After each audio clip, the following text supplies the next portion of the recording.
앞으로 4년간 새로운 국회를 이끌 우리 지역 당선인들 만나보는 시간 마련했습니다. 첫 번째로 광주 광산구가 박균택 당선인 나오셨습니다. 안녕하십니까? 안녕하십니까? 네, 먼저 당선 축하드립니다. 예, 감사합니다. 시청자분들께 감사 인사 해주시죠. 예, 광산갑 국회의원 당선자 박균택입니다. 저를 전폭적으로 지지해 주셔서 감사합니다. 열심히 일하겠습니다. 네, 이번 총선에 반영된 민심 어떻게 해석하고 계신가요? 국가 전체적으로 보면은 윤석열 정권에 대한 그 심판 여론이 가장 컸고, 그리고 우리 광주 지역적으로 보자면은 현역 의원들에 대한 실망 여론, 이게 많이 반영이 됐다고 생각을 합니다. 윤석열 정권이 탄생한 지 2년이 됐는데 정치, 경제, 그리고 외교, 남북관계 모든 것이 다 퇴보를 했습니다. 그에 대한 국민들의 실망감이 너무 컸기 때문에 심판의 의지가 가장 크게 작용했다고 봅니다.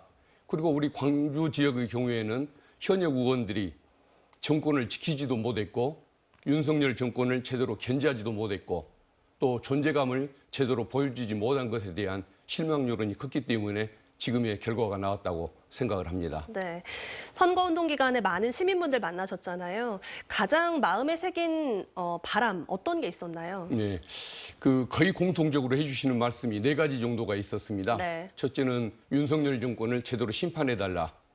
그리고 윤석열 정권이 내팽개친 그 민생 제대로 보살펴달라. 그리고 검찰개혁 제대로 해달라.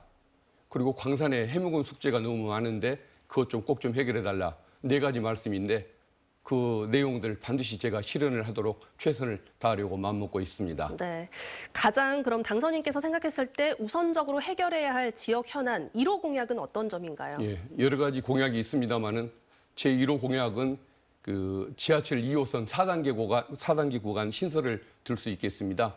2호선 전철은 사실 그 상무지구에서 수안동, 네. 부촌과 부촌을 잇는 공사가 되고 말았는데, 그걸 엄밀히 얘기하면은 광주의 관문인 송정역, 그리고 그 호남대학교, 그리고 또 광주여대, 그리고 또 서민이 많은 그 우산동, 올곡동, 하남공단, 그리고 수안동을 잇는 그런 노선이 됐어야 한다고 생각합니다. 그래서 지금이라도 그 공사를 보완하기 위해서 정성을 가지고 임할 계획을 가지고 있습니다. 네, 교통 문제를 지적을 해주셨고요. 기대도 많지만 초선 한계에 대한 우려 시선도 있거든요. 여기에 뭐라고 답하시겠습니까? 예, 경선 기간 동안에 가장 현역 의원으로부터 공격을 많이 받았던 쟁점이 바로 그 사항이었었습니다. 물론 선수가 중요하다고 합니다. 저도 인정합니다. 그렇지만 선수보다 더 중요한 것은 어떤 능력과 의지의 문제가 아닌가 싶습니다. 저 같은 경우는 검사로 25년 근무했지만 그중 6번을 행정관으로 근무하면서 예산과 또 입법에 대한 경험을 충분히 쌓았다고 자부하고 있습니다.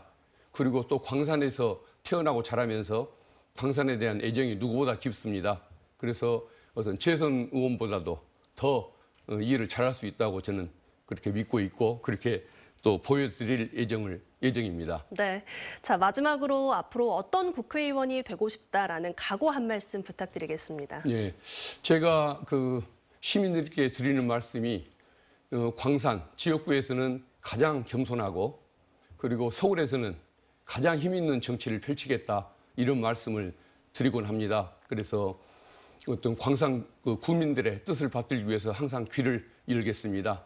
그리고 윤석열 정권이 망가뜨린 대한민국 하루빨리 정상화하기 위해서 최선을 다해 일할 생각이라는 점을 말씀을 드립니다.